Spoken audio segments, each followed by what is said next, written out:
एक महत्त्वाची बातमी, मंत्री भरत गोगावले यांचा खासदार सुनील तटकरे यांना धक्का पाहायला मिळतोय। श्रीवर्धनमध्ये राजकीय समीकरण बदलण्याची यामुळे शक्यता आहे। तर म्हसळा नगरपंचायतीच्या नगराध्यक्षांसह 9 नगरसेवकांनी शिंदेंच्या सेनेत प्रवेश केलाय। यामुळे तटकरेंना हा मोठा धक्का मानला जातोय। उपमुख्यमंत्री एकनाथ शिंदे आणि उदय सामंत आणि तटकरेंच्या उपस्थितीमध्ये या सगळ्यांनी प्रवेश केलाय। आणखी एक महत्त्वाची बातमी, मुख्यमंत्र्यांसोबत चर्चा झाली आहे। महायुती मजबूत झाली पाहिजे असं उपमुख्यमंत्री एकनाथ शिंदे म्हणाले। तर महायुतीला गालबोट लागता कामा नये असंही शिंदेंनी म्हटलंय। मुख्यमंत्र्यांनी सांगितलं महायुतीमध्ये अंतर्गत प्रवेश नको, यासह अतिशय सक्त सूचना मुख्यमंत्र्यांनी त्यांच्या पदाधिकाऱ्यांना दिलेल्या आहेत आणि यापुढेही ते देतील। शिंदेंच्या सेनेतनं भाजपात इन्कमिंगवर शिंदेंनी ही प्रतिक्रिया दिली आहे। महायुती मजबूत झाली पाहिजे। महायुतीमध्ये कुठेही मतभेद होता कामा नये, महायुतीला कुठेही गालबोट लागू नये। यामध्ये मुख्यमंत्री महोदयांनी देखील सांगितलेलं आहे की आता जे इंटरनल जे प्रवेश आहेत, शिवसेना भाजप, भाजप शिवसेना किंवा महायुती, हे कुठल्याही परिस्थितीमध्ये घेतले जाऊ नये। आणि त्यामुळे मी देखील आमच्या सर्व पदाधिकारी कार्यकर्त्यांना सूचना दिलेल्या आहेत आणि मुख्यमंत्री महोदय स्वतः त्यांच्या देखील कार्यकर्त्यांना आणि त्यांच्या पदाधिकाऱ्यांना अतिशय सक्त सूचना देतील आणि महायुती कुठेही महायुतीमध्ये मिठाचा खडा नाही, गालबोट लागणार नाही। आणखीन एक मोठी बातमी, पुण्यातल्या मुंढवा जमीन गैरव्यवहार प्रकरणात ही मोठी अपडेट आता समोर आली आहे। त्यामध्ये मुंढवा जमीन गैरव्यवहार प्रकरणात पार्थ पवारांना क्लीन चिट मिळाली का असा सवाल उपस्थित होतोय। मुद्रांक अधिकारी राजेंद्र मुठे यांच्या अहवालामध्ये पार्थ पवारांचं नावच नाहीये। या अहवालात दिग्विजय पाटील आणि शीतल तेजवानी या दोघांनाही दोषी ठरवण्यात आलेलं आहे।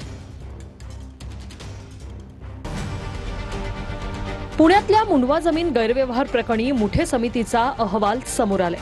मुठे समितीच्या अहवालात पार्थ पवारांचं नावच नाही, त्यामुळे पार्थ पवारांना क्लीन चिट मिळाल्याचं चित्र आहे।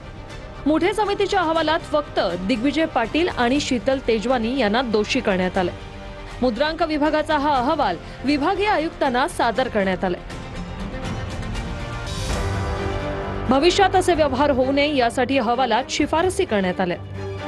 पार्थ पवार यांच्या नावाची ती कंपनी ॲमिडियन कंपनी, त्यांचं या सगळ्याच्यामध्ये काय, त्यांची देखील या सगळ्या चौकशी अहवालात उल्लेख आहे किंवा त्यांचं काय नेमका या सगळ्यामध्ये रोल असणार आहे त्याबद्दल भाष्य करू शकत नाही, कारण ऑलरेडी आम्ही गुन्हा नोंदवतानाही ज्यांच्या नावाने रजिस्ट्रेशन झालेलं आहे त्यांच्या नावाने गुन्हा नोंदवलेला आहे। त्यांनी रिक्वेस्ट केली होती की आम्हाला 15 दिवसाची मुदत द्यावी, परंतु JDR यांनी त्यांना 7 दिवसाची मुदत दिली। परंतु कोणतीही मुद्रांक शुल्कामध्ये सूट देण्यात येणार नाही, हे JDRनी नोटीसमध्ये क्लिअर केलेलं आहे। पार्थ पवारांची 99% भागीदारी असताना त्यांच्यावर कुठलाच दोष न लावण्यात आल्यानं विरोधकांकडून टीकेची झोड उठली होती। सामाजिक कार्यकर्ता अंजली दमानी यांनी पुण्यात जाऊन जमिनीची पाहणी करण्याचा प्रयत्न केला, मात्र दमानी यांना यावेळी पाहणी करू न देता रोखण्यात आलं। आणि आता बातमी धाराशिवमधून आहे। धाराशिवमध्ये परंडा या ठिकाणी 2 गटात दगडफेक झाली आहे। परंडा नगरपालिकेमध्ये तानाजी सावंत आणि राहुल मोटे यांचा गट आमने सामने आला होता। तर शिवसेनेच्या उमेदवाराला 3 अपत्य असल्यामुळे त्यांच्या उमेदवारी अर्जावर आक्षेप घेण्यात आला।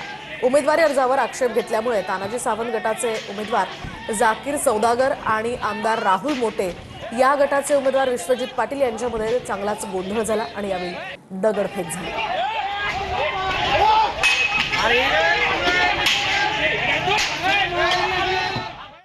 आणखी एक मोठी बातमी समोर येते। अनमोल बिश्नोईला आज अमेरिकेतनं भारतात आणलं जाणार आहे। दरम्यान अनमोल बिश्नोई याला आज सकाळी 10 वाजता दिल्ली विमानतळावर आणलं जाईल। त्यानंतर अनमोलला दिल्लीच्या पटियाला हाऊस कोर्टामध्ये हजर केलं जाणार आहे। अनमोल बाबा सिद्दीकी हत्या प्रकरणातला आरोपी आहे। अनमोल बिश्नोई हा लॉरेंस बिश्नोईचा भाऊ है।